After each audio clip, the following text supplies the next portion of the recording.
Scenes may not be suitable for very young audiences. Parental guidance is recommended. Ang programang ito ay naglalabas ng sensitibong eksena at impormasyon. Striktong patnubay at gabay ng magulang ang kailangan.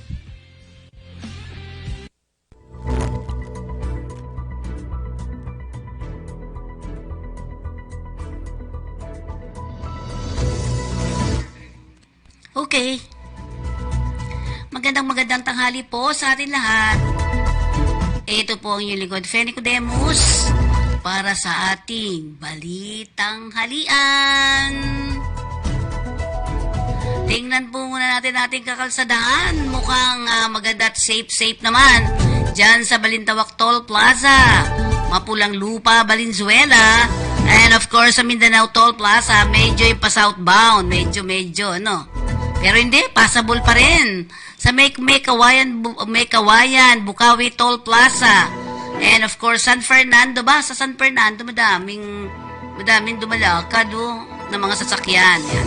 Pero so far, so good naman. Yan, di ba? So, walang problema sa ating mga kakalsadahan kung kayo po ay bibiyahe. Yan. Hello, Carlos Chung. Hello. Nanonood ang Lolo Carlos. Okay, sa lahat po ng mga nanonood sa atin, sa ating media persons, meron po tayong meeting sa Saturday. Ayan. Dito po yan sa opisina natin. Sa ating mga balita, Pangulong Marcos, Vice President Sara, di sisibakin sa DepEd. 2 lugar nagtala ng 45 Celsius na init. Pamilyang nagsabing sila ay mahirap bumaba ayon sa Okta. Sana nga, totoo yan. Ako, nahirapan eh. 2 araw na tigil pasada, ikinasa na naman ulit sa April 29, 30. Sunog sumiklab sa Manila at Taguig. 41 bahay tupok. 2 wanted Chinese. Yan, nalambat ng BI. PCSO, Lotto ticket na nabili sa Cavite, wagi ng 46 million. Ako kaya yun? Mag-live-in partner patay sa hold-up. Nako, ano ba yan? Siniguro ni Pangulong Ferdinand Marcos Jr. na hindi niya sisibakin o papalitan sa pwesto si Vice President Sara Duterte.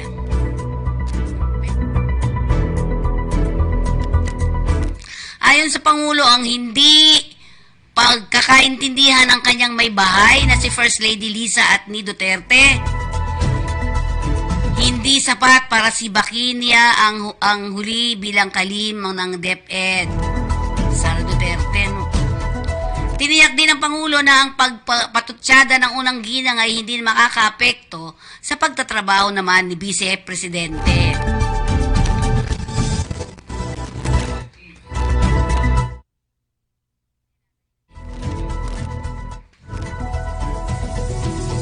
Paliwanag ng Pangulo na lahat ng kabinete o cabinet secretaries ay maaaring palitan kapag hindi na nila ginagawa ang trabaho o kaya kapag hindi na nakaya at nagkasakit. Gayun din kapag hindi talaga marunong o kurap ay talagang tatanggalin sa pwesto. Subalit si VP Sara ay hindi naman anya ganon. Naniniwala naman ng Pangulong Marcos na wala silang dapat ayusin ni Sara dahil nauunawaan niya bilang may bahay ang saloobin at sentimiento ni First Lady. Ayon sa Pangulo, tiwala siya na hindi siniseryoso ni Duterte ang mga naturang nasabi ng unang ginang dahil isa rin itong may bahay at naiintindihan niya ang nararamdaman ng kanyang misis.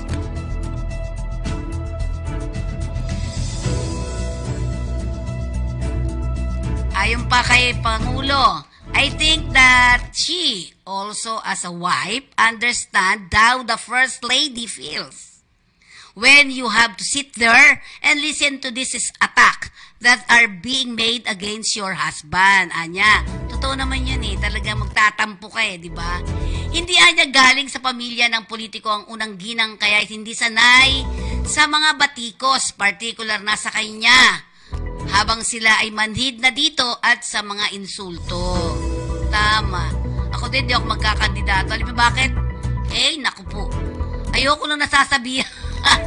Kaya't dapat anya na matuto na rin ang unang ginang na mapalampas ng kaunti ang ibang masasakit at maanghang na salita.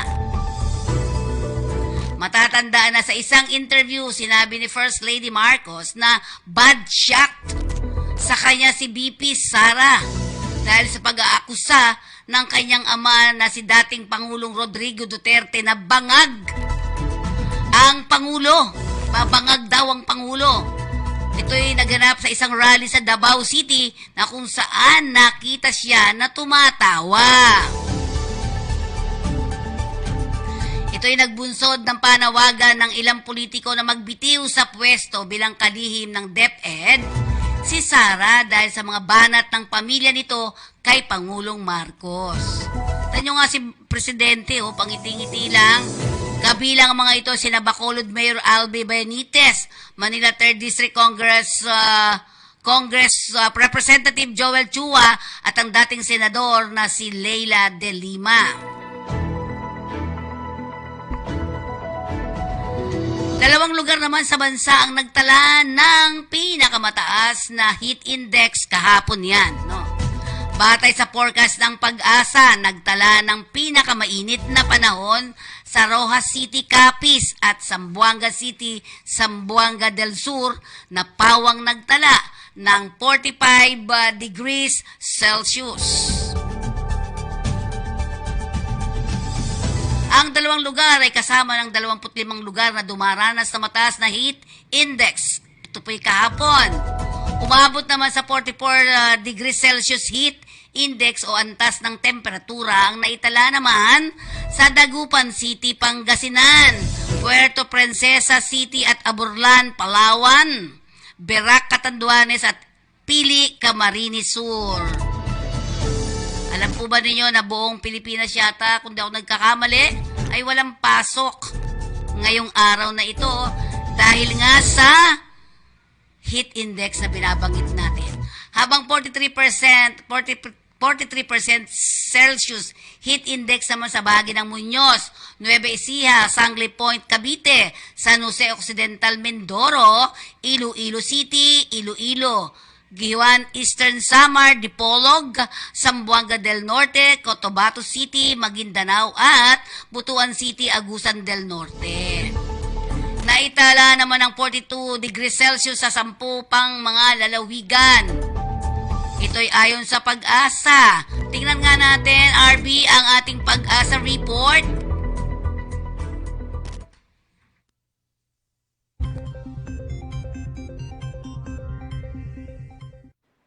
Magandang umaga po sa inyong lahat. Midweek na at narito na ang lagay ng ating panahon ngayong araw nga ng Miyerkules, April 24, 2024. At sa ating latest satellite images, makikita natin ang pag-iral ng Intertropical Convergence Zone or ITCZ. Ito yung pagsasalubong ng hangin mula sa magkaibang hemispheres ng mundo. At ito magdadala ng maulap na kalangitan na may mga pag-ulan, particular na nga or mas malaki yung tsansa ng mga pag-ulan, particular na sa may southern part ng Mindanao. Ito yung area din ng Soxargen, Zamboanga Peninsula at ilang bahagi ng Davao Region.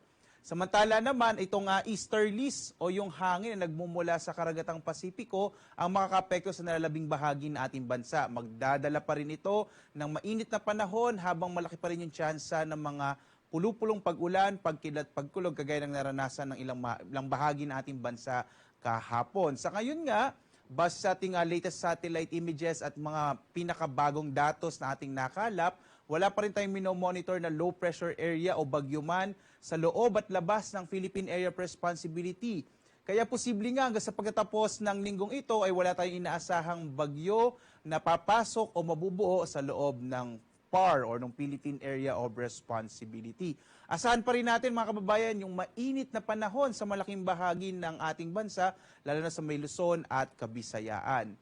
Dito nga sa Luzon, inaasahan pa rin natin ang mga pulupulong pag-ulan, pagkidlat, pagkulog, dulot naman ng mga localized thunderstorm. So pwede pa rin makaranas ng mga thunderstorm kahit na mainit na panahon ang ating inaasahan. Yung agwat ng temperatura natin sa Lawag, 26 to 33 degrees Celsius. Diyan naman sa Baguio, nasa 18 to 27 degrees Celsius. Sa Tuguegarao naman, 26 hanggang 38 degrees Celsius. Sa Kamaynilaan, patuloy tayong makararanas ng hanggang 36 degrees Celsius. Sa Tagaytay naman, 23 to 33 degrees Celsius, habang sa Legazpi, nasa 27 to 33 degrees Celsius. Dumako naman tayo sa Palawan, Visayas at Mindanao. Dito nga sa Palawan at Visayas, patuloy nating inaasahan yung mga isolated o pulupulong pag-ulan, pagkidlat, pagkulog. Kadalasan nangyayari yan sa hapon hanggang sa gabi. Ang agwat ng temperatura natin sa Kalayaan Islands, 27 to 34 degrees Celsius. Sa Puerto Princesa, 26 to 34 degrees Celsius. Habang dito sa Kabisayaan, sa Iloilo, nasa 28 to 33 degrees Celsius. Sa Cebu naman, 28 to 33 degrees Celsius rin. Habang sa Tacloban, nasa 26 to 32 degrees Celsius.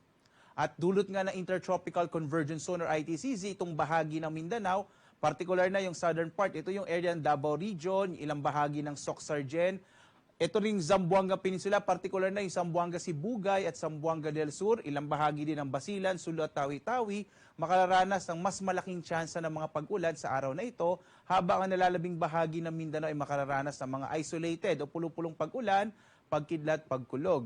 Yung agwat ng temperatura natin Zamboanga nasa 25 to 33 degrees Celsius, sa Cagayan de Oro naman 26 to 33 degrees Celsius at sa Davao nasa 25 to 33 degrees Celsius. Patuloy natin na maaring bumisita sa ating website at sa ating mga social media platforms. Doon natin binabanggit yung mga posibilidad ng mga thunderstorms sa pamamagitan ng mga advisories at mga rainfall information. Doon binabanggit natin yung mga specific na lugar at anong oras posibleng magkaroon ng mga thunderstorms sa inyong mga areas. At sa kasalukuyan din, wala tayong nakataas sa gale warning kaya sa mga kababayan natin na maglalakbay at sa mga kababayan din natin na mga mangingisda na papalaot sa ating mga karagatan ay ligtas sa mga pumalaot. Minsan nga lang ho kapag meron tayong mga thunderstorm, maaaring biglang lumakas yung alon ng karagatan. Kaya iba yung pag-iingat pa rin, lalong-lalo na sa mga malilit na mga bangka. Narito naman ating inaasahang panahon sa mga susunod na araw dito sa Luzon. Makikita natin sa Kamaynilaan, sa Baguio at sa Legazpi, patuloy na mga isolated rain showers and thunderstorms yung mararanasan natin the next 3 days. Sa Metro Manila, ang agwat ng temperatura in the next 3 days sa 26 at hanggang 36 degrees Celsius. So patuloy na mainit na panahon talaga ang mararanasan sa Kamaynilaan. Sa Baguio naman, 17 to 27 degrees Celsius, habang sa Legazpi, 26 to 33 degrees Celsius. Dito naman sa Kabisayaan, makikita rin natin yung mga pulupulong pag-ulan, pagkidlat, pagkulog sa Metro Cebu. Agwat ng temperatura, 27 to 33 degrees Celsius. Sa Iloilo naman, 27 to 33 degrees Celsius. Habang sa Tacloban, 26 to 33 degrees Celsius. At pagdating natin sa Mindanao, makikita natin sa Metro Davao, pagdating ng weekend, posibleng muling lumaki yung tsansa ng mga pag-ulan dulot ng Intertropical Convergence Zone. Sa Cagayan de Oro City naman sa Zamboanga City, mga isolated rain showers and thunderstorms pa rin ang mararanasan. Sa Metro Davao, in the next 3 days, ang agwat ng temperatura ay 25 to 34 degrees Celsius. Sa Cagayan de Oro City naman, nasa 26 to 33 degrees Celsius, habang sa Zamboanga City, nandito naman ang temperatura ay mula 25 to 34 degrees Celsius. Ang araw natin, sisikat, ganap na 5:37 na umaga at lulubog, ganap na 6:12 ng gabi. At muli po, sundan tayo sa iba't ibang mga social media platforms, sa X, sa Facebook, at sa ating YouTube channel. At para sa mas komprehensibo at mas marami pang impormasyon, lalong-lalo na ho sa ating heat index, maaari tayong pumunta sa ating website, pag-asa.dosc.gov.ph. At live na nagbibigay update mula dito sa Pag-asa Weather Forecasting Center. Ako naman si Obet Badrina. Maghanda po tayo lagi para sa ligtas na Pilipinas. Maraming salamat po. Have a blessed day sa inyong lahat.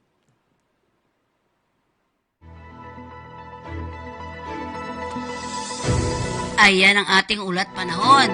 At syempre, ayon nga sa Pag-asa, ay tinuturing na dangerous level ang mataas na heat index kaya't kinakailangan ng agarang extreme caution.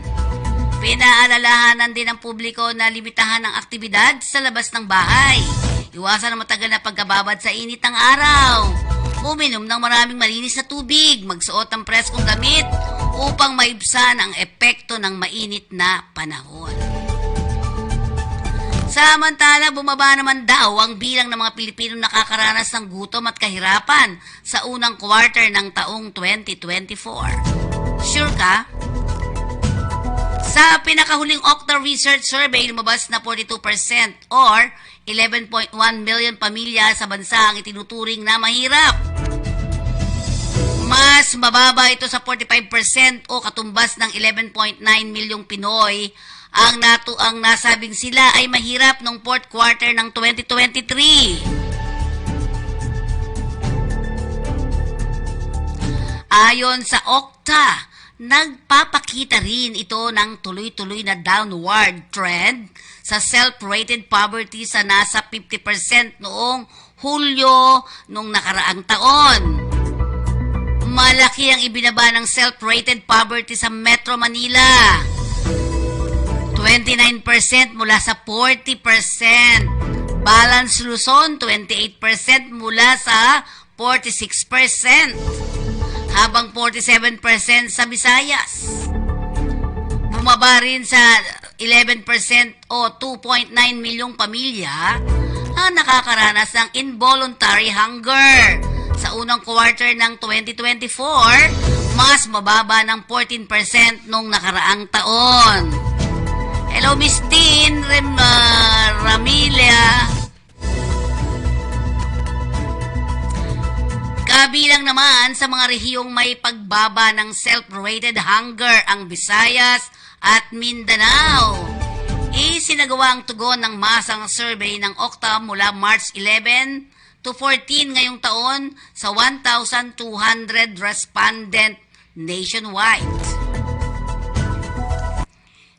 Samantala, plano ng transport group na pinagkaisahang samahan ng mga tsuper at operators nationwide o piston na magkasamuli ng 2 araw na naman na tigil pasada sa susunod na linggo.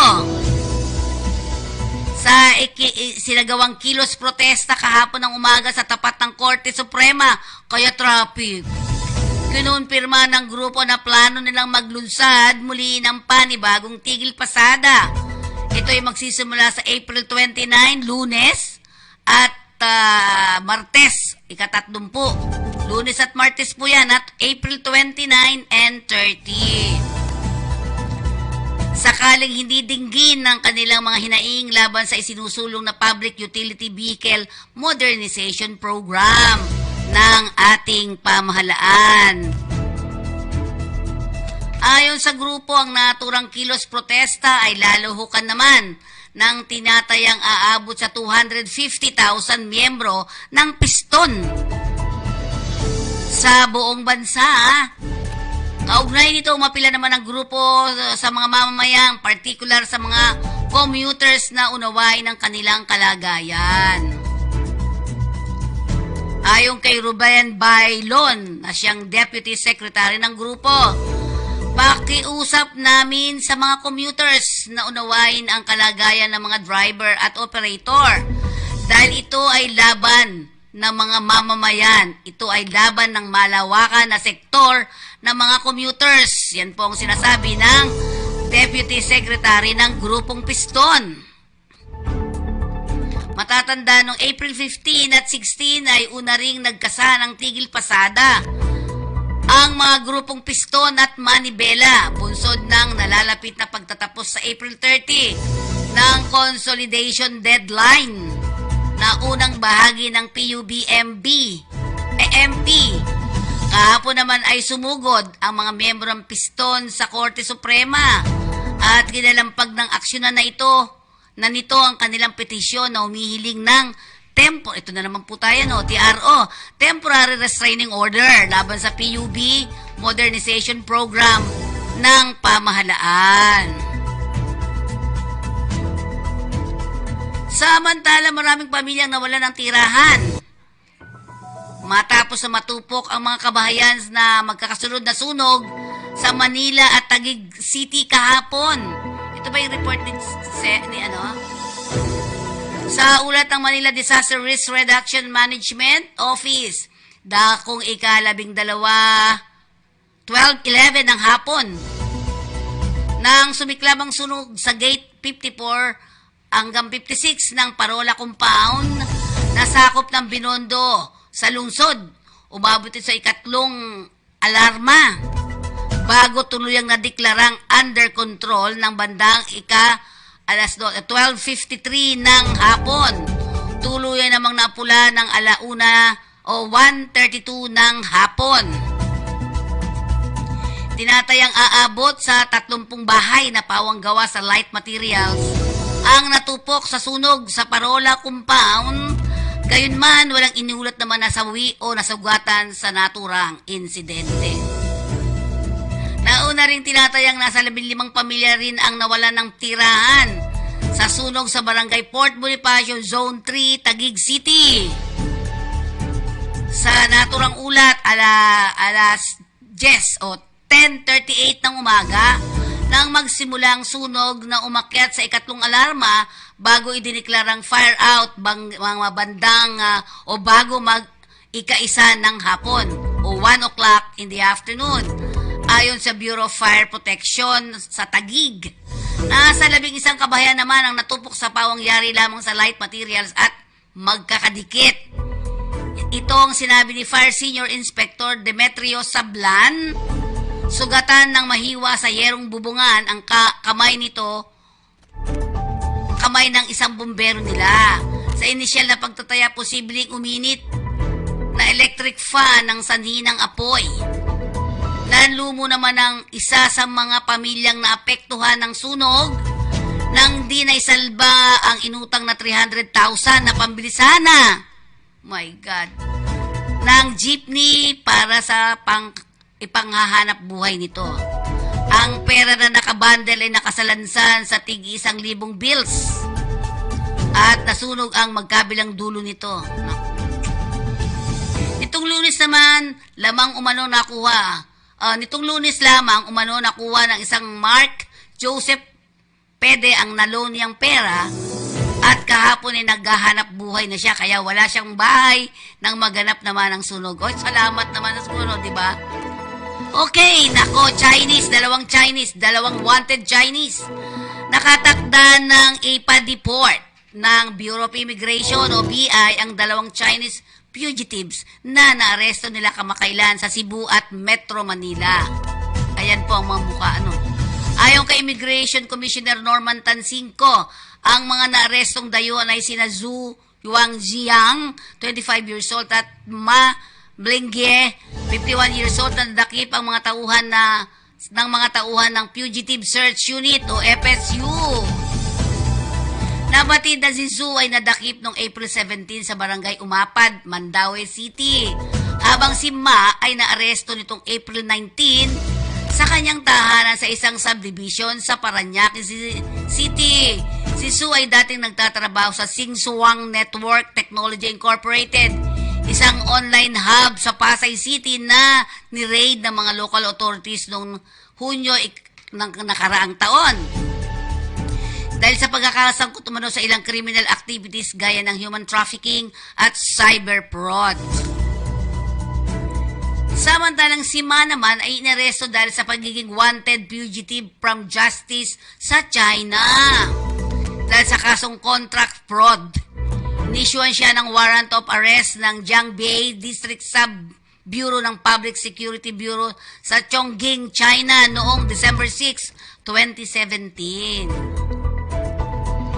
Ayon sa Chinese authorities, si Ma at ang kanyang kasabwat ay sangkot sa tampering ng bank account at account name ng point of sale. Ito'y point of sale machine merchant na nagresulta sa unauthorized transfer na mahigit 58 million yuan o mahigit na 8 million US dollars mula sa China Minsheng. China Minsheng Banking Corporation po yun. Patungo sa kanyang altered bank account. Dami nun din, diba? Samantalang inanunsyo kahapon ng Philippine Charity Sweepstakes Office na isang lucky better mula sa Cavite ang pinalad na namang makapag-uwi ng 46 million jackpot prize ng Mega Lotto 645 na binola kamakalawa ng gabi. Sa isang abiso, sinabi ng PCSO na matagumpay na nahulaan ng mapalad na mananaya ang winning combination ng Mega Lotto 645 na 33, 17, 40, 09, 42, 20. Kaya't napanalunan nito ang katumbas sa jackpot prize na humigit kumulang sa 46 million pesos. Ayon sa PCSO, nabili ng lucky winner ang kanyang lucky ticket sa Lotto outlet sa LLML Building sa Magallanes, Cavite.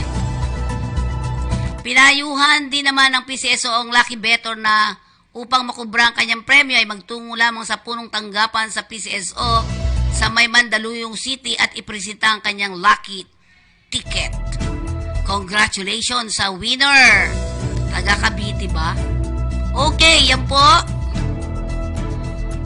Samantalang kapwa patay ang mag-live-in partner na namamalengke lang sana o mamamalengke lang sana pero para sa kanyang negosyo matapos hold upin at pagbabarili ng di kilalang suspect. Salbahe. Kahapon ng madaling araw sa Barangay Molino 3, Bacoor City. Malapit lang yung palengke dun eh. Kapwa duguan at wala ng buhay nang nakabulagta ng matagpuan ng mga biktima na kinilalang sila Ray Gonzalez, 54 years old, may barbecuehan ng business at kanyang partner si Elby Curry o 46 years old, kapwa residente ng Town and Country West, Barangay Molino 3, Bacoor City, Cavite.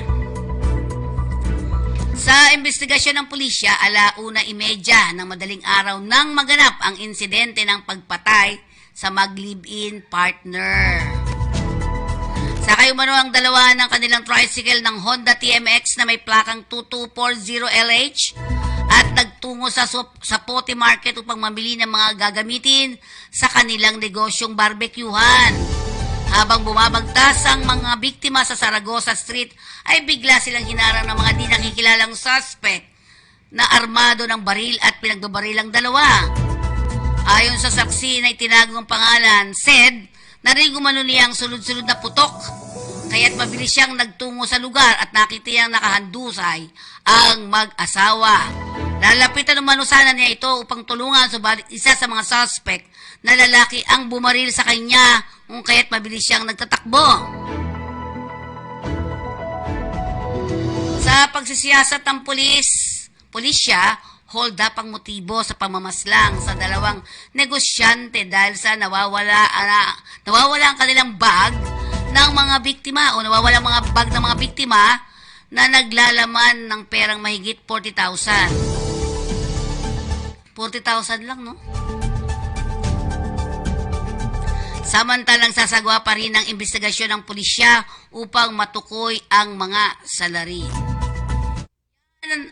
Yan ang ating mga balita sa araw na ito ng Miyerkules. Tayo muna ay dumako sa ating RTBM.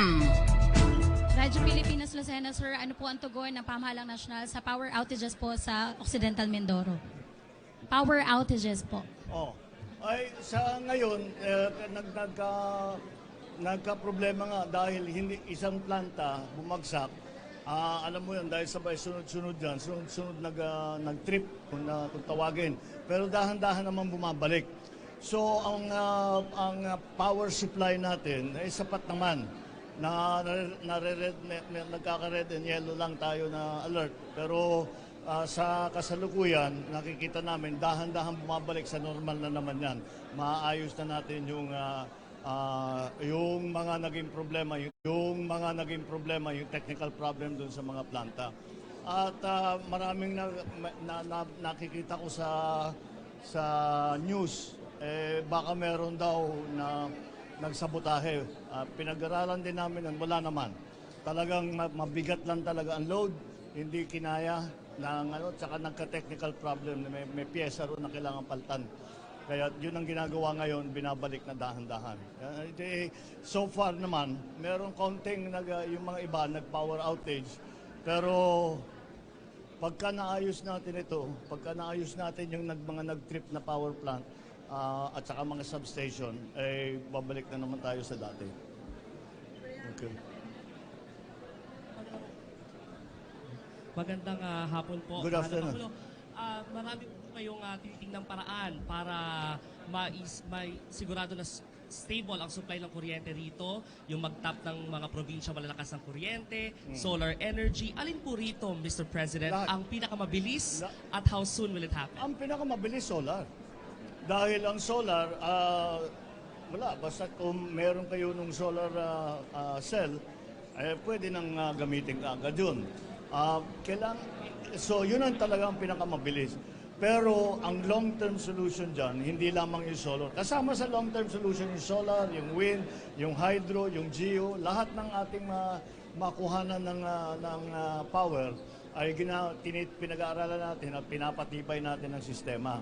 Pero sa Mindoro, both Oriental and Occidental, ang long-term solution is yung submarine cable para makabit na sa grid. Dahil yun ang problema dito, hindi pa nakakabit sa grid.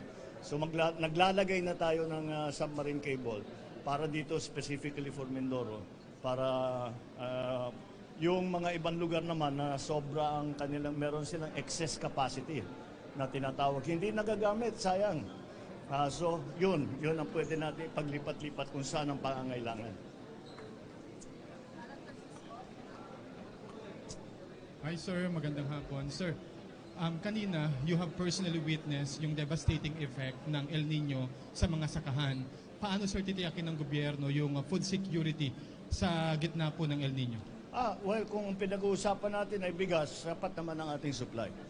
Hindi kailangan mag-alala ang tao. Yung mga area, sa katotohanan, yung mga area na may patubig, tumaas pa yung ating naging ani, yung tons per hectare natin. Pero siyempre marami pa, gagaya rito, siguro mga 50% lamang ang irrigated. So yung iba talagang nahirapan.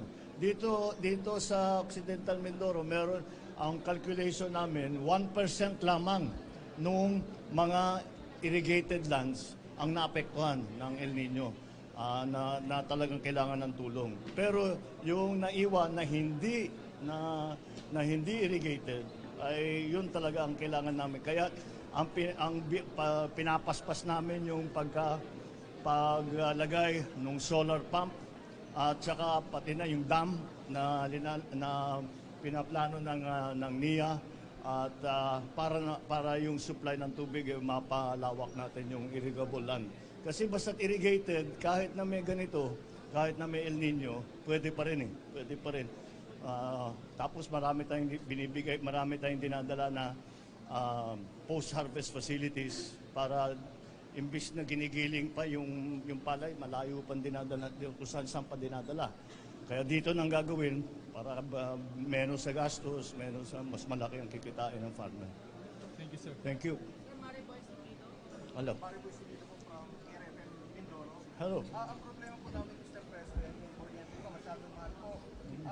Dahil naka-emergency power supply po kami ngayon, meron po ba chance na mas mapabilis yung pag-release po ng power supply agreement para makabalik po kami sa dating presyo? Yun ang kasi nasa gitna tayo ng negotiation ng ERC tungkol diyan sa presyuhan ng kuryente. Pag natapos yun, then special case naman kasi talagang Mindoro dahil sa power, decades old problem na yun.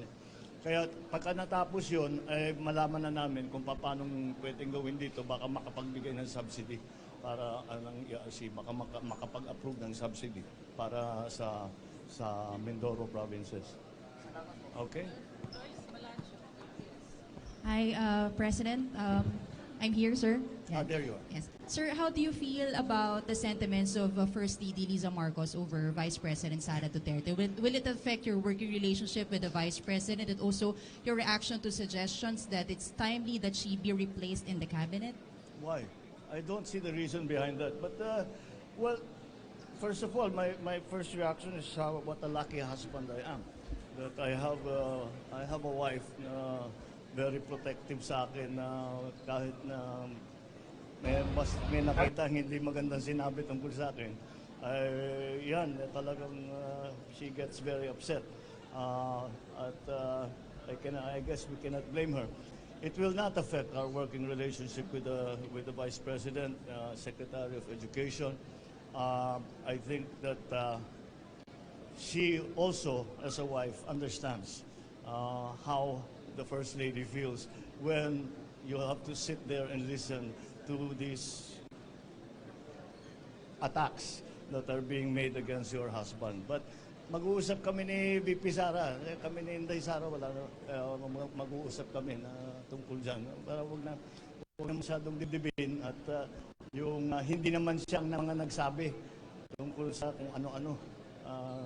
Kaya madali naman siguro madali naman siguro plansahin lahat itong naging issue nito. So sir, sa meeting po natin, you will assure the Vice President that she will not be replaced as DepEd Secretary. She doesn't need my assurance. She knows that. She knows that. She will be any of the cabinet secretaries will be replaced pag hindi nila ginagawa yung trabaho nila. All the other things are not part of the discussion. Pag hindi na kaya, nagkasakit, sabihin mo na, di papalitan ka namin. O hindi talaga marunong, o corrupt, di ba? Tatanggalin ka talaga namin. Hindi naman ganun si Inday eh. Hindi ganun si Inday Sara. Alright?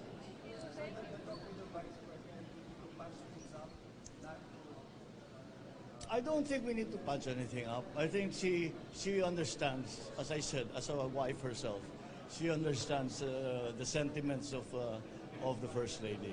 And our conversation will be precisely that. To say that, I am sure you understand how she feels because alam ninyo, ang First Lady hindi sanay sa politika yan eh. Kami manhid na kami dyan sa mga insulto, kung ano-anong personal na insulto, policy, lahat. Manhid. Hindi siya galing sa political family. Kaya siguro she still has to learn na magpalampas ng konti ng mga ibang masasakit at may init at maanghang sa salita. Okay? All right.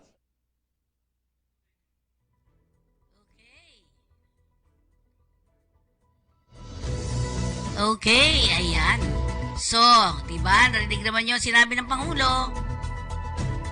Totoo naman yun. Pag politika ka at alam mo na yung mga ganyan, hindi mo na yung papakiramdaman, diba?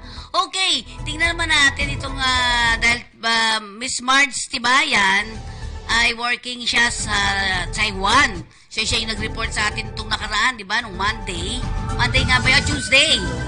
Aba, lumindol-lindol na naman daw po sa Taiwan. Inaabot na naman daw na sa Taiwan ng 6.7 magnitude. Ayan. Ayan po ang sabi ng ating mga OFW doon. Alisin mo boses. O mamaya na. As of now po, tahimik na po ulit. Ito ngayon po ito, text niya po ito sa atin ha. As of now po, tahimik na naman po ulit. Simula kagabi, wala na po kaming nararamdaman. Unlike po nung Monday ng hapon, hanggang buong magdamag po yun, halos di na po kami makatulog.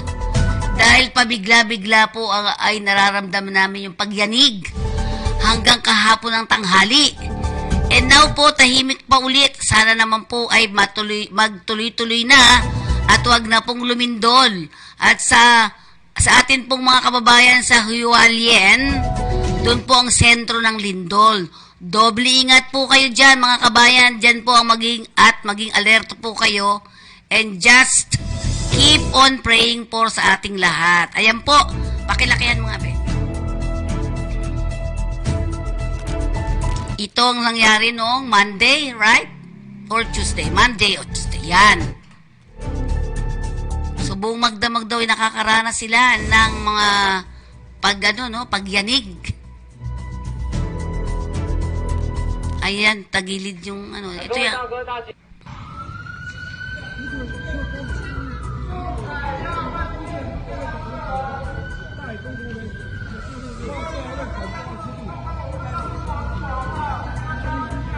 Bakit? Ay,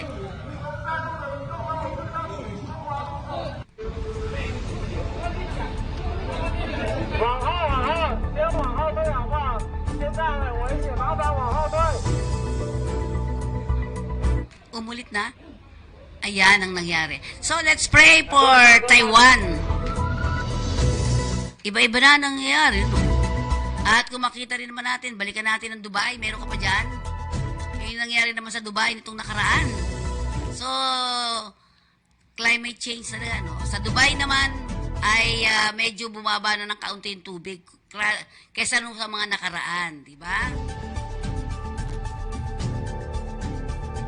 So, batiin natin ang ating mga tagapanood ngayong araw na ito.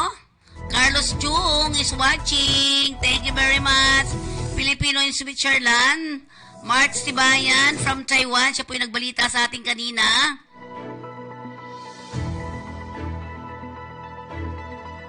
Lorelei Mercado, Rafael, Jennifer Kabat Mercado. Hello po sa inyo. Mercy Kuwan from Taiwan also ito.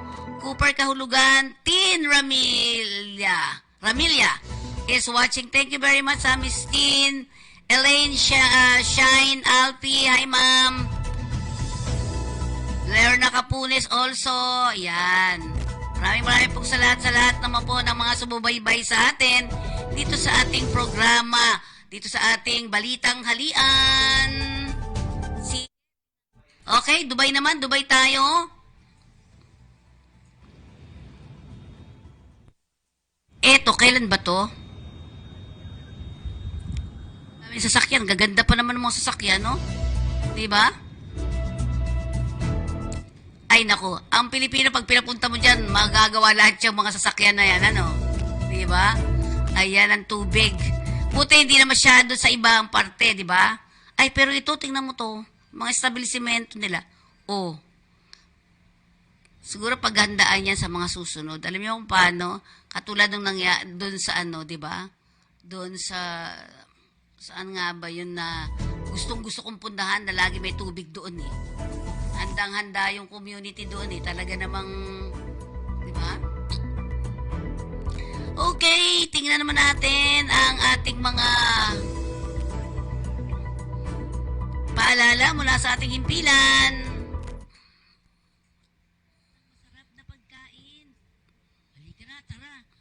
Sincerity Restaurant. Ito'y matatagpuan sa 519 Quintin Paredes Street, Binondo, Manila. Meron din sila sa 238 Banawi Center, Banawi Street, Barangay Manresa, Quezon City. At kung kayo magawi sa ground floor ng Lucky Chinatown Mall, Binondo, Manila. Meron din sila sa Unit 2, 285 P. Guevara Street, Corner Hardboard Street, Baguio, San Juan. Meron din sila sa Robinson's Magnolia. Para sa maluwag, malaki, punta tayo sa SM Mega Mall. For your catering and deliveries, please call 8241-9990 and 8241-9972. Is it yummy?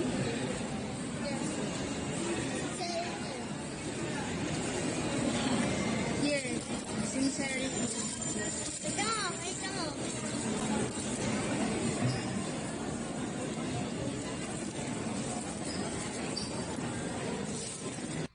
Pampamily Pack ang inyong absolute pure distilled drinking water. I love this water.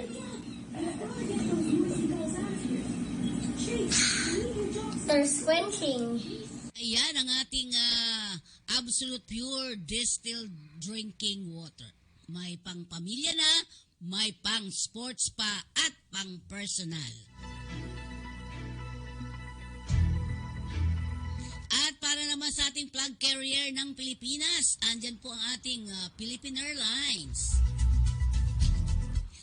Ayan, gustong-gusto pong sakyan yan ang ating mga elderly kasi safe ka na, safe and sound sa pagsakay at pagbaba ng ating plug carrier. Walang iba kundi ang ating Philippine Airlines.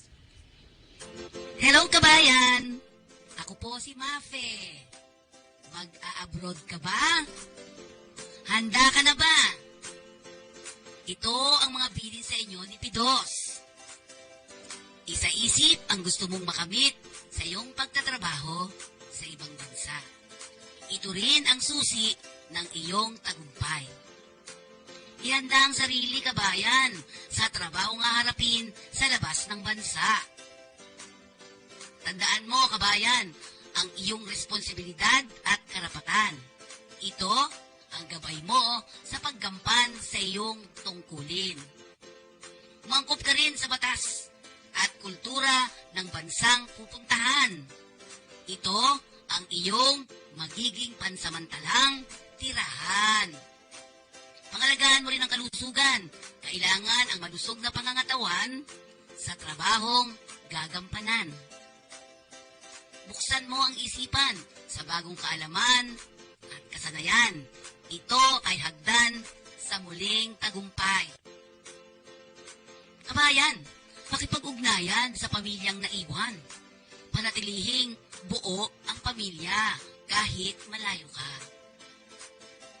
Mag-ipon dahil ang katuparan ng iyong mga pangarap ay nakasalalay dito. Maghanda at magplano para sa iyong pagbabalik, kabayan, ha? May mga ahensya naman ng pamahalaan na makatutulong sa oras ng pangangailangan. Huwag kang mag-atubiling sila ay lapitan. Salamat! Sana may naintindihan kayo. Okay, salamat din. Ayan po si Mape, ha? Yan. At sana matanda natin ang mga bili natin sa ating mga manggagawa. Ano po? Okay, tayo muna ay magkaroon ng trabaho patrol.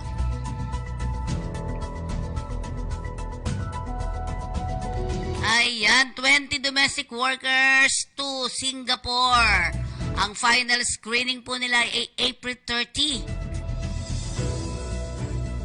8 a.m. po ang start, ha? Ayan, ang iQuest ay nangangailangan ng 20 domestic worker.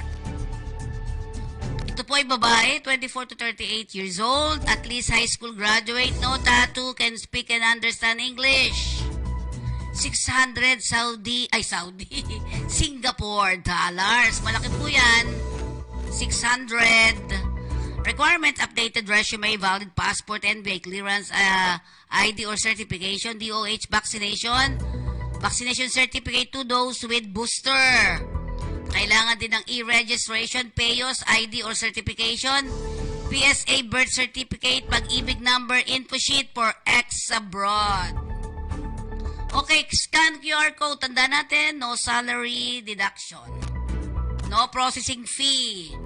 Yan po, apply. Diyan po kayo sa scan QR code. Yan, scan QR code. Next po natin, yan. Ang iQuest ay matatagpuan sa number 1679A Mabini, corner Malbar Street, Malate, Manila. Ayan, pwede kayo mag-apply sa Ilagan. Meron sila sa Ilagan. Meron din sila sa Dumaguete at Pangasinan. Abu Dhabi Shipbuilding. Abu Dhabi, United Arab Emirates. Yan, DMW accreditation po yan. No placement free medical. Employers interview, maaari sa Balanban, Don Bosco, Tibet, sa Cebu. April 29 to 30. Ang municipal training hall nila ay Bawan, Batangas, sa May 3. At syempre, ang LBS office naman ay nandito May 2 and 4. Okay. Ano ba mga kailangan? Job opening, ang galing. Electrical foreman, fabrication foreman, mechanical foreman, welding foreman, CNC operator, pipe bending operator, electrical foreman, HVAC outfitting preparator, mechanical and pipe fitting preparator, yard services preparator, aluminum welding technician, bender technician. Connectorization technician, diesel mechanic, electrical technician fabrication, HVAC technician, mechanical technician, pipe fitting technician, pipe fitter, sheet metal, steel welding, straightening operator, termination technician, at yung mga mag-welding, FCAW, MIG, GIMAW, at SMAW. Alam nyo na po yun, ano? So, you can apply sa arms.lbsrecruitment.com.ph or you can send your updated CV to applymsd at e/recruitment.com.ph. Sa Singapore, marami ngayon sa Singapore. Peridot, job vacancy post for Singapore. They need technician. Qualification, high school graduate, vocational graduate with diploma. Have at least 3 years experience in electrical and instrumentation for oil and gas petrochemical company. Knowledge in installation, calibration, testing, and pre-commissioning as per job schedule. Able to read and interpret blueprints, flow and loop, diagram, and specification. Open for walk-in applicants maybe tomorrow. Interested applicant, you may email your detailed resume and passport copy to recruitment at peridointernational.com with email subject yung position po niyo ina-applyan. Ang office address ay nasa Unit A and B, 1845 Dian Street, corner Boyle Street, Palanan, Makati. Mobile number, ayan po mga number. Tandaan po natin, lahat po na binabanggit natin dito ay ethical recruitment tayo. No fees in any form or purposes. Wala pong hihingin sa inyo na processing fee at placement fee. Ayan, CF Sharp Crew Management Incorporated, job opening nila, bulk bezel 3/E. Must have bulk experience also. Apply now. Please send your CV to recruithire@cfsharp.com. At handang female cleaner sa Saudi Arabia, ang Delta Beer ay nangangailangan po ng 100 cleaners. Ang Delta Beer ay matatagpuan sa Pasay. Unit 2D, second floor, Miramonte Building, 51 Senator Hill, Puyat Avenue, corner Rojas Boulevard, Pasay City. A landmark Camel Appliance sa Buendia, Pasay City, next to Shell Gas Station, Buendia. The owner, Margie Socorro Sacote. Contact number, ayan, 63927678744. Yan po ang ating mga trabaho sa araw na ito. At muli po, tayo po ay matatapos naman po ang ating programa. Thank you very much sa ating mga taga-subaybay sa ating programa dito. Okay, maraming salamat. Ito po ang inyong lingkod, Feni Codemos, nagpapaalam po sa inyo at nag-iiwan po kami ng kailangan po lagi tayong masaya. Ayan. Paalam na po. Magpaalala muna tayo.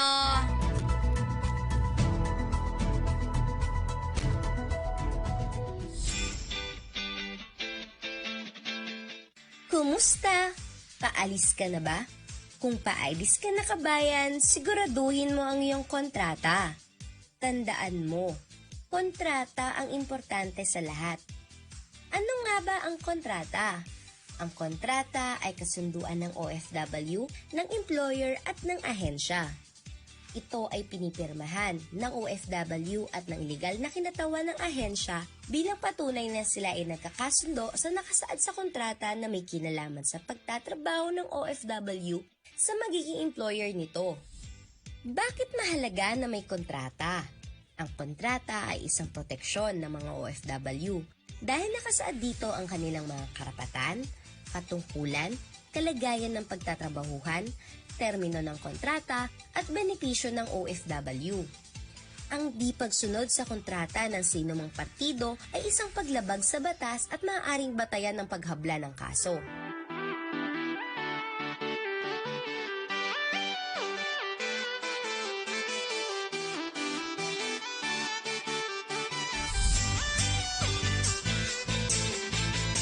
O ano kabayan? Handa ka na ba? Huwag kalimutan ng iyong kontrata ha! Ingat!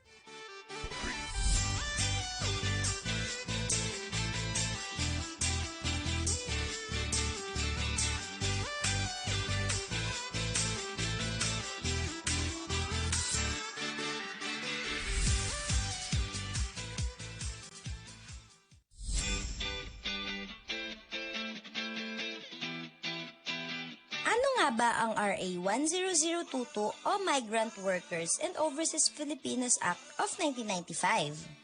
Ito ay batas na nakatuon sa proteksyon at pagsulong ng kapakanan ng ating mga kababayang OFW. Bakit nga ba mahalagang malaman ng bawat manggagawang OFW ang mga ito? Dahil ito ay makakatulong upang malaman ang mga karapatan bilang isang manggagawa tulad na lamang ng mga sumusunod. Pagbabawal sa paniningil sa mga manggagawa ng illegal recruitment fees at iba pang panggastos. Malayang paghahanap ng trabaho at paghahanap ng mapapasukang hanap buhay. Karapatan sa laban panghimasok sa pansariling pananahimik. Karapatan sa pamamahinga at paglilibang. Confidentiality at pangangalaga sa mga personal na datos at impormasyon ng manggagawa. Alamin ang iyong bansang pupuntahan at pagtatrabahuhan. Karapatan sa diskriminasyon, malayang pagpupulong at pagsama-sama. Kaya kung ikaw ay may katanungan at nais na ireklamo tungkol sa iyong karapatan, maaaring dumulog sa tanggapan ng ahensya sa mga sumusunod.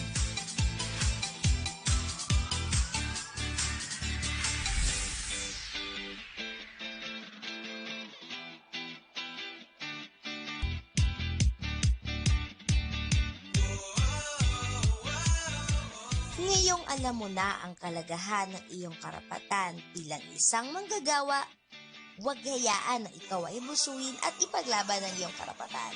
Ingat kabayan!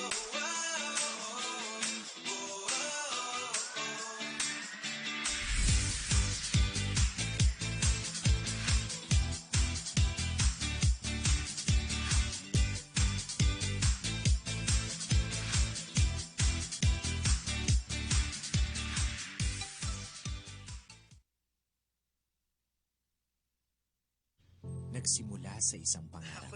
Ika'y tutulungang ibahin ang buhay na nakasanayan. 24 months ka na sa pag-ibig. May panghulog na ako sa motor. Bagong motor! Gagawa ng ambag para mapaghandaan ng forever. At harapin ang bukas nang may maaasahan.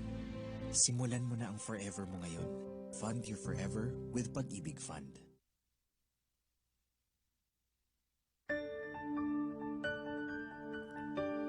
Paano nga ba magmahal?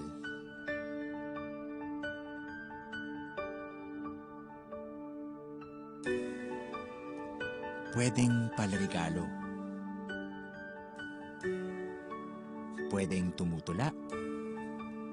Pwedeng nanunuyo.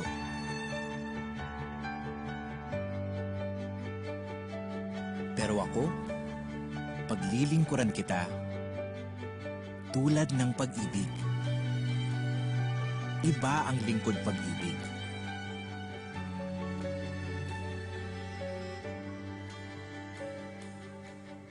Tanggap ang lahat.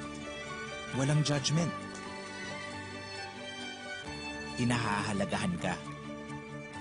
Maalaga din. Just like me. Laging handa. Honest.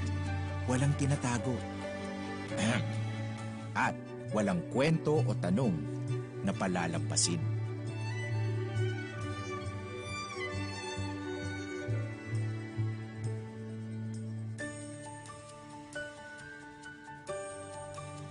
Oh, di ba?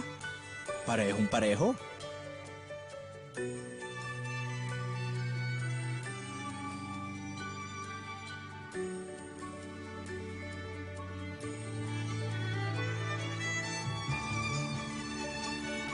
Ganyan ang lingkod pag-ibig.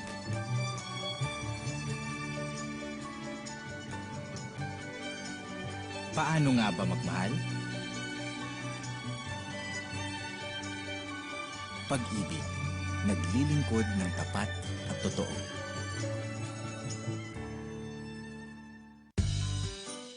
Sa ngalan ng pag-ibig, handa akong gawin ang lahat.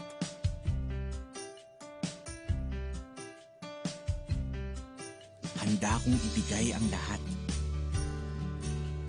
Mapadama lang ang tunay na pag-ibig sa'yo. Kaya sa ngalan ng pag-ibig, tutuparin ko ang ating pangarap.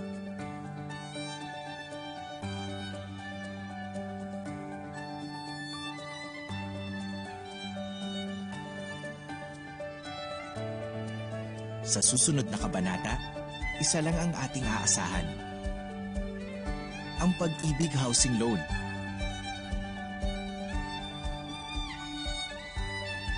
Ano man ang ating pangangailangan,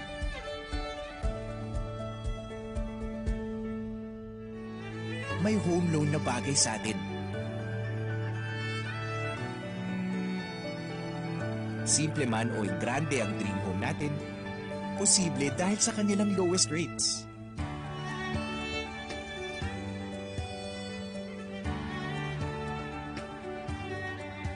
Pangmatagalan ang ating samahan dahil hanggang 30 years ang payment terms. Pasok sa kaya nating bayaran.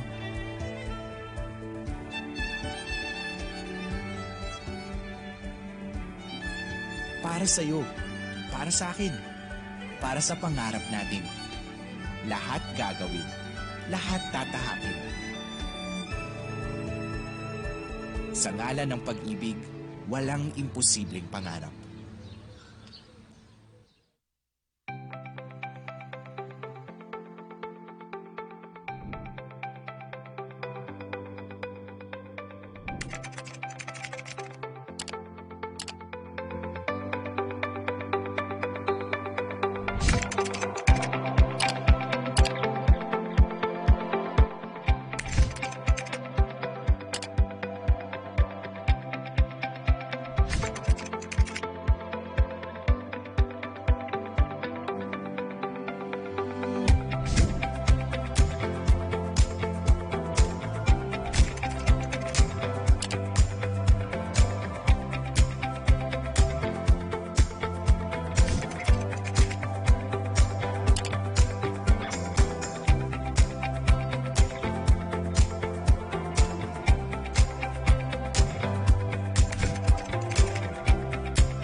Mamahalin ko muna ang sarili ko.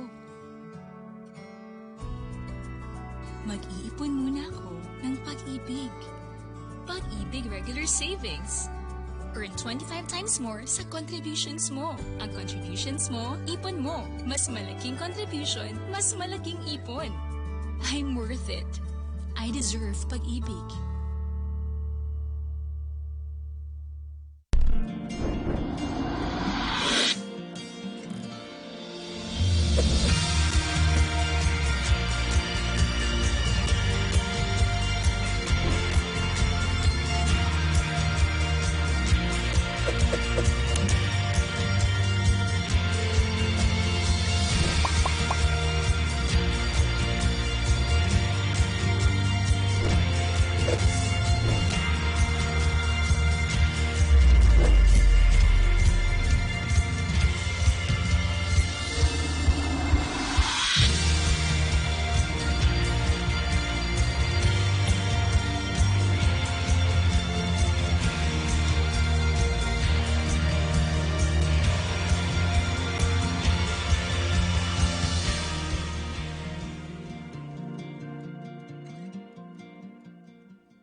Minsan ang pag-ibig,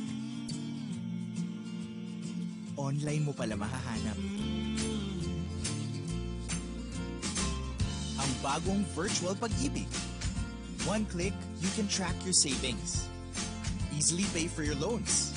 Even live chat with us. And now, apply for a short-term loan.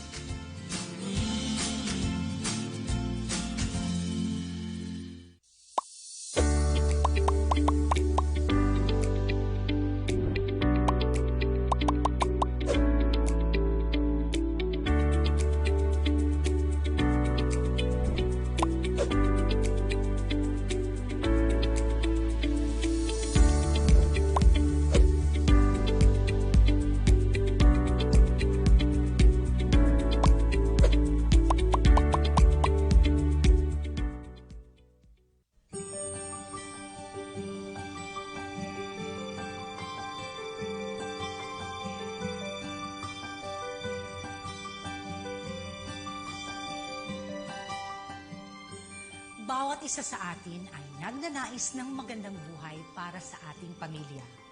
Lahat ay gagawin natin, mabigyan lamang sila ng magandang buhay. Kung minsan pa ay kaya nating isakripisyo ang lahat para makamit natin ang pinapangarap nating buhay para sa kanila. Kaya naman, marami sa atin ang pinipiling makipagsapalaran sa ibang bansa para makamtan ang inaasam-asam.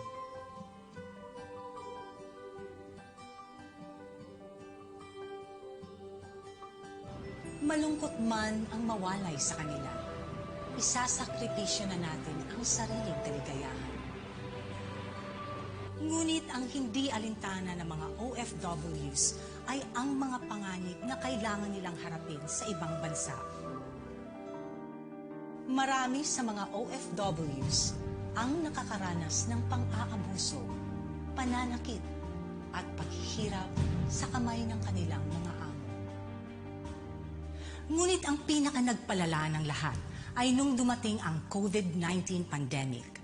Ayon sa data ng Senate Labor Committee, ay may humigit kumulang na 5,000 kaso ng pang-aabuso ang naitala noong 2020 at halos 24,000 naman ang may contract violation. At bagamat merong mga programa ang gobyerno para sa mga ganitong kaso, karamihan sa mga naaabusong ito ay hindi alam kung paano, saan, at kaninong hihingi ng tulong. Lalo na sa panahon ng pandemya, kung saan mas naging mahigpit ang mga patakaran tulad ng mga lockdowns at social distancing.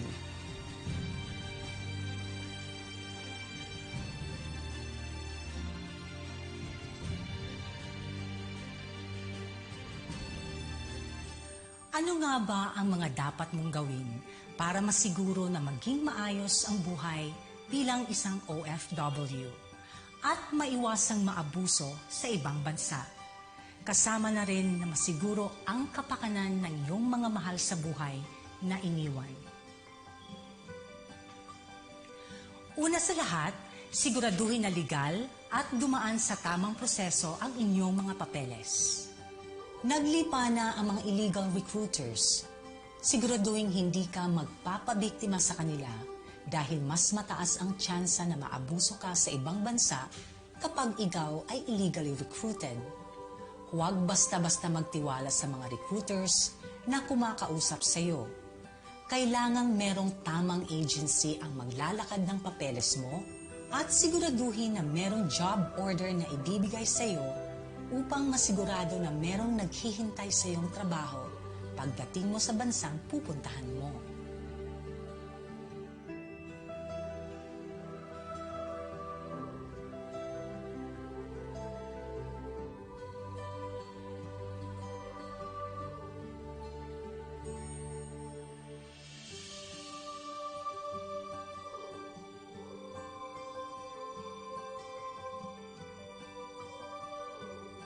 Isa rin sa importanteng dapat gawin kung ikaw ay aalis ng bansa ay ang magpamiyembro sa Overseas Workers Welfare Administration o OWA, isang ahensya na nangangalaga sa interes ng mga OFWs at ng kanilang mga pamilya. Merong mga benepisyo ang pagiging kasapi ng OWA tulad ng life insurance, dismemberment benefits, total disability benefit, burial benefit, at marami pang iba. Para sa mas komprehensibong detalye ukol sa mga benepisyo ng pagiging member ng OWA, bisitahin ang www.owa.gov.ph.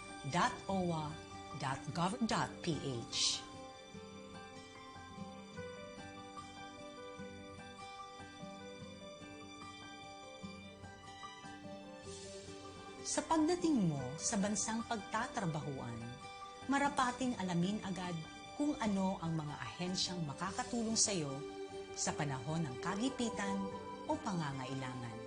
Ang Philippine Embassy ang siyang pinakapinuno na kumakatawan sa mga Pilipino sa ibang bansa.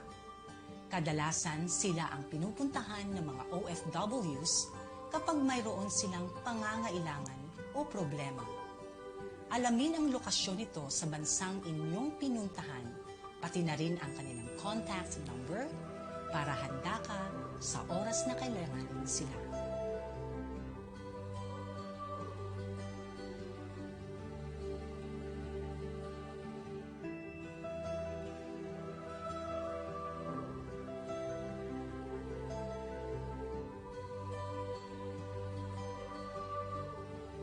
Ang Migrant Workers Offices o MWO naman ay nasa ilalim ng Philippine Embassy na nangangasiwa sa problemang may kinalaman sa OFWs.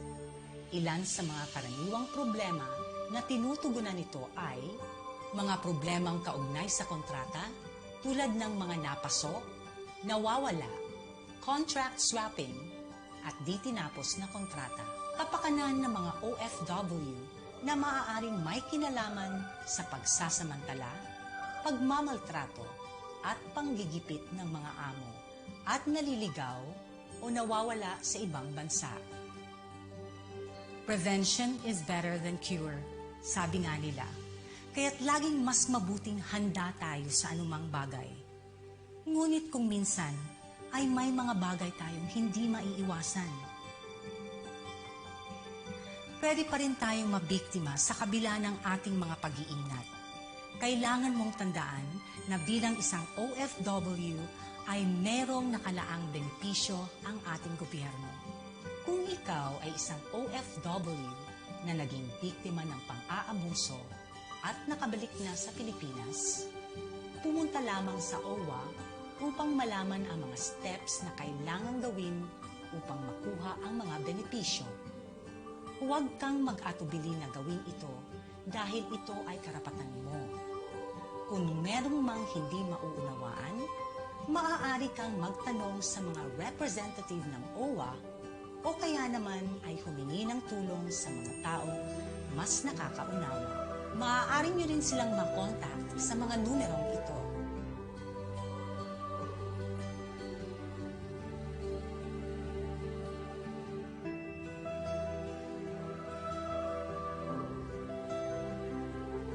Dapat malaman mo, bilang isang OFW, ikaw ay may karapatang mamuhay ng marangal, maayos, at may dignidad. At lahat ng ito ay para sa kinabukasan ng iyong pamilya. Kaya naman kailangan gawin natin ang lahat upang masiguro ang kanilang maayos na kinabukasan.